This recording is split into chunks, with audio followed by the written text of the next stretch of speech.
Welcome to the second episode of the Business of NIL. My name is Ahmed Al Houli, and today I have a very special guest, Mr. Peter from Athliance, the CEO of Athliance. Peter is already in the room. Welcome, let's let him in.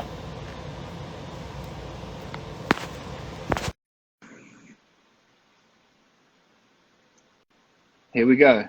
He's joining us. Peter, Hey, buddy, what's going on?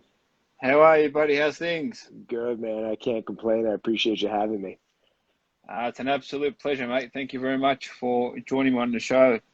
Um, Ladies and gentlemen, Mr. Peter, CEO of Athliance, a very valuable and hot compliance software at the moment in the world of NIL. Peter, let's get started by telling people a bit about yourself and Athliance and what you guys are currently up to. Yeah, so we're up to a lot, actually. As everyone knows on here, name, image, and likeness is live. So we're out here helping schools. What we essentially do is we license our software to universities so that when their student athletes get opportunities in the NIL space, they can easily input their opportunities into our software and therefore disclose it to compliance to make sure they're not getting taken advantage of and to make sure they're not violating eligibility and to make sure they're not breaking state and federal law. We've got a lot of exciting things going on, like integrations, hopefully with platforms like yourself. So when student athletes get an opportunity, they can just click a button and it just sends that information over to the university, because the name of the game is keeping these kids eligible, making sure student athletes are in the game. They've been fighting for this ability to earn for 115 years, and it would be a damn shame if they lost that because of either being uninformed or being misled or making the wrong decisions. Absolutely, man. I mean, we've been working on a few deals in the last week ourselves, and we have agreements going up and down. Compliance teams are definitely spending time going through the agreements, which is a great sign. We're actually highly encouraging all student athletes to get it through a lawyer, get it through a parent, get it through somebody who you trust, and make sure you share it with your compliance team. And actually, one of Yeah. our practices is we won't go ahead unless we get it in writing from your compliance team. That's Now, perfect, man. And the reason is you have to think about it. This was actually all supposed to start August 1st, right? We've been in this business for a while. And then Florida, my great state, said we're going to get a little funky and we're going to do it July 1st. Well, the reason that kind of messed things up, if you think about it, is the reason August 1st was the date was because that's when kids are back on campus. That's when the semester starts. And so right now you have student athletes have the ability to earn, but they're not on campus, and their compliance departments haven't had the chance to educate them, right? So a lot of these student athletes don't know what's allowed. A lot of these student athletes don't know what they should be doing as it pertains to their compliance departments. And now you have schools that weren't prepared for this because they were waiting for NCAA guidance, which they didn't get, and it was just thrown in their lap. So it's the perfect storm, and we are grateful that we're able to help some of our partner universities protect those student athletes so they can earn a little bit of money. absolutely. Peter, let's go back right to the beginning, right? A student athlete receives an agreement or a contract. What are the first few things they should look for? Yeah, so the first things that they need to look for is, are they actually providing a service, right? You need to make sure that this isn't just pay for play. Then once you realize, okay, I'm getting contacted to perform a service and therefore I'm going to get money for my name, image, and likeness, I need to make sure that I'm compliant with my university. I need to make sure that I'm compliant with state law. I need to make sure I'm compliant with NCAA law. And student athletes aren't necessarily going to know that. So the best way to protect themselves is really simple. Just disclose it to your university. Put the onus on the university to let you know whether or not this is something you can do from an eligibility standpoint. And that not only protects you, but it protects your school and protects your teammates. Absolutely. And how is Athliance sort of doing a lot of the groundwork in the background? I mean, you guys also provide education as well Yeah. to the different colleges. Share some light on that. Yeah, I mean, there's a lot going on, and with great opportunity comes great responsibility. And we think it is our purpose to educate student athletes so if they're going to earn money, that they know what to do with it. So we do education on a multitude of fronts, right? We do financial literacy. We actually just cut an agreement with a good friend of mine, Didier Occident from Secure the Bag, helping student athletes create great habits, short-term and long-term goals on how to monetize and really manage their money. But then tax implications. Look, if I were 18 and 19 years old and I started making a little bit of money, and it wasn't a job that just gave me, what I needed to file from a tax perspective, I would have no idea what to do. So educating student athletes on everything from a tax perspective as to what do I need to do from a state and federal level? Do I want to file quarterly or yearly? Do I want to form an LLC? What's the difference between a C Corp and an LLC? It's about empowering and educating these student athletes so not only can they partake in these opportunities, but they can maximize them. So we do that. We're looking into a lot of other things from an educational standpoint, things that aren't flushed out yet. Like if you make a certain amount of money from name, image, and likeness, it can actually affect your financial aid. It can affect your scholarship. It can affect your Pell Grant. So there is a fine line sometimes between how much money you want to make. And right now, because the schools didn't get that guidance from the NCAA, the student athletes are struggling to find out where they're going to get that education. And so we've taken it upon ourselves to kind of do that and implement it into our software. Absolutely. Are there any resources that they can go to on your website or blog or somewhere, or something that you guys can conjure up that we can then share with everyone? Because, I mean, honestly, even we're dealing with a lot of compliance teams, and I'm not too sure these things are being discussed, if I'm going to be honest with you. Yeah, they're not. And that's because you have to remember what happened with compliance. Now, just quickly what you asked, we are working on those things to get it on our website. Remember, we got to take care of our universities that are our partners, and they come first. Absolutely. But you have to remember what happened this year. So first of all, we thought NIL was starting in August, but we didn't even know if it was really happening. Now, I knew it was happening from a legal standpoint, right? I knew what was coming with Alston. We knew that this had to happen, especially after what took place between the NCAA and California, which I would be happy to break down from a legal standpoint. But throughout Please. the year, these compliance officers were waiting on NCAA guidance that they never got. But more importantly, compliance was running COVID protocols.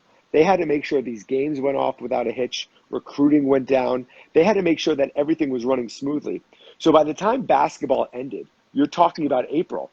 Now with NIL starting in July, that gives you less than 3 months to prepare for this thing, something that you're not educated on, something that you don't know is even going to happen. And you're relying on the NCAA, which has always guided you in policy decision making. And then literally 2 weeks before, it basically became apparent, hey, universities, you're on your own. So it was a mess. But you asked me a question to kind of talk about California. You have to understand how we got here. And a few years ago, California said, all right, name, image, and likeness for all of our student athletes. And the NCAA said, over our dead body, that will never happen.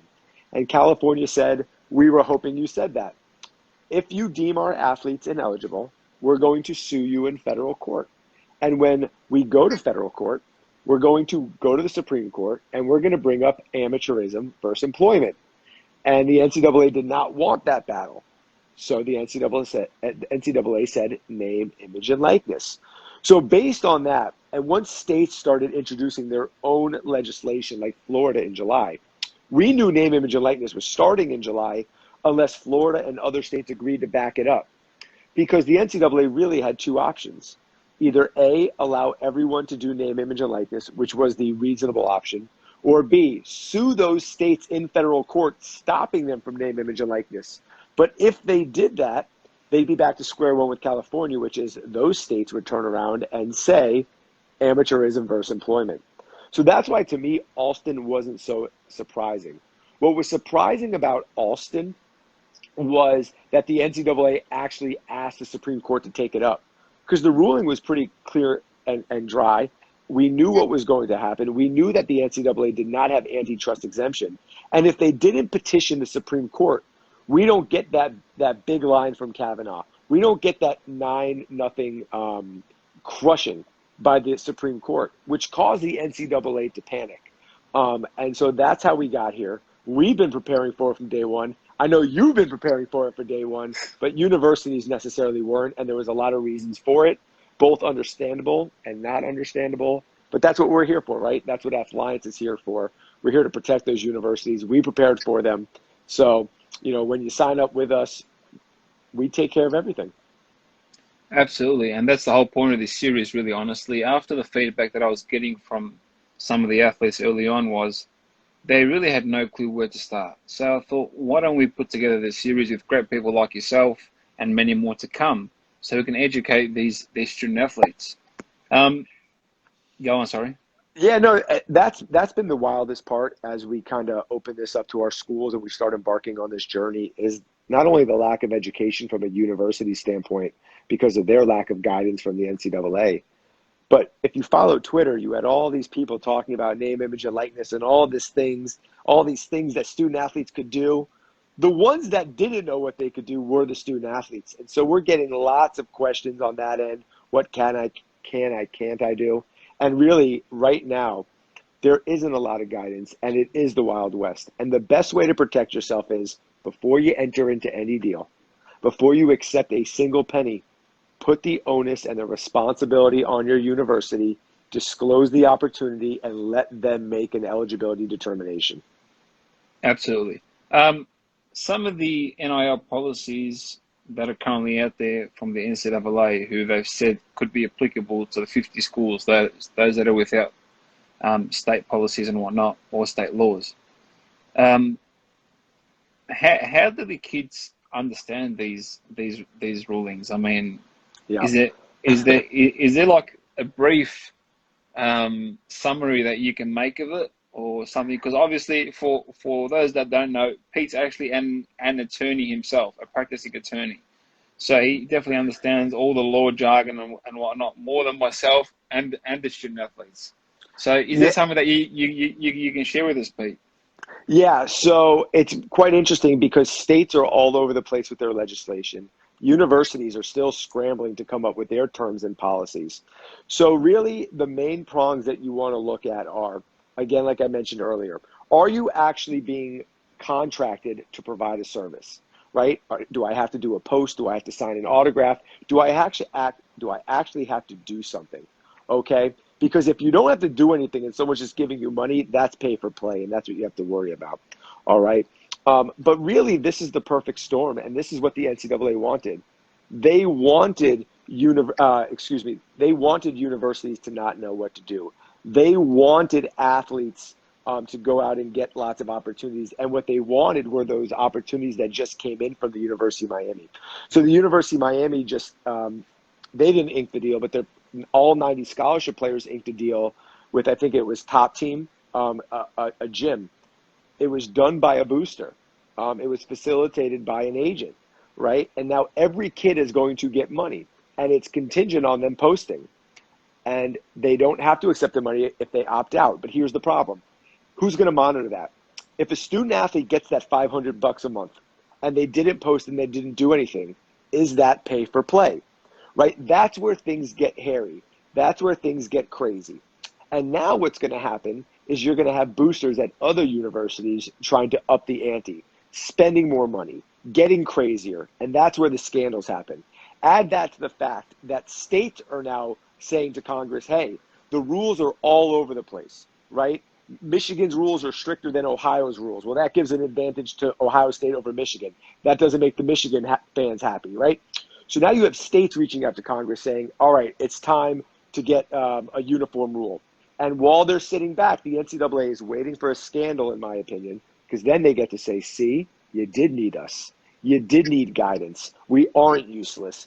And it's really going, in my opinion, the way the NCAA wanted. But it's going to get crazier. The boosters are going to get involved. And that's where things get wild. Then you have the agent aspect. Nobody thought that sports agents would be allowed in this. Well, now they are. And we know how that's going to go. That's going to get shady.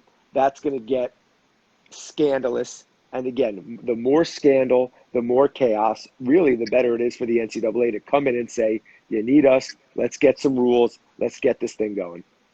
Dude, literally, I was on Clubhouse months ago from the start of the year, and these sports agents were talking about in the sports agents groups, they were talking about how they were going to monetize and get involved in this world. I mean, seriously, Yeah, it's well, and we're seeing the deals now. Agents are taking 20% of some of these deals. That's where the NFLPA should jump in, right? Put a cap on it. But let's be honest, agents are using this to find ways to sign kids down the road, and which is going to get more and more competitive, okay? smart, Now, you have established agencies like CAA, Wasserman, Athletes First. They're not getting involved yet. They're established. But these lower level, lower tier agents, and I don't say that in a negative way, right? They're just not as big.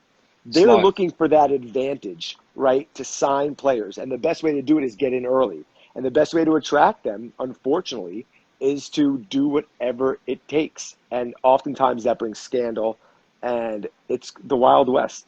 But from a compliance standpoint, the more chaos and the wilder it is, the better for us, to a certain extent. So we're not complaining.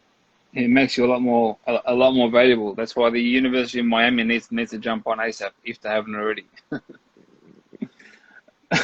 I love them. We'll see what happens with Miami. Nudge, nudge, wink, wink. Wow, crazy times. Yep. Pete, we've taken enough of your time. You've been amazing. You've shared a ton of insight with us. Before we let you go, any parting words, any wisdom that you can share with our student athletes? Yeah. Not what to do, what not to do. That's what we want to hear. We want to hear the unsexy things, because everybody else is speaking about everything else. Yes. I know. The sexy stuff is the branding and the marketing. And Yeah, listen, if you're not eligible, if you're not on the team, you're not going to be able to profit off your name, image, and likeness. You student athletes have been fighting for this for 115 years. And so with great opportunity becomes that great responsibility. Put the onus, put the ball in your compliance department's court. When you get an opportunity, take the couple of minutes to let them know what's going on, let them make an eligibility determination, and you'll be protected. Let the professionals do their job while you can have the opportunity to go profit off your name, image, and likeness, because it's about damn time. Just do it the right way. Slow and steady wins the absolutely, my man. Ladies and gentlemen, Peter Schoenthal, CEO of Athliance, thank you very much for joining me on the business of NIL. Take Thank care, you, my man. and good job getting close on the last name. Very impressive. Appreciate it. I'm continually trying and learning. No, you're getting great, buddy. Appreciate you. And all my athletes, go check out SportsFinder. They're one of the good guys in the space. They're going to be one of the ones that's able to protect you and make sure you can earn the right way. Thank you very much, Peter. I appreciate it. All right, guys. Yep. Take care. Take care.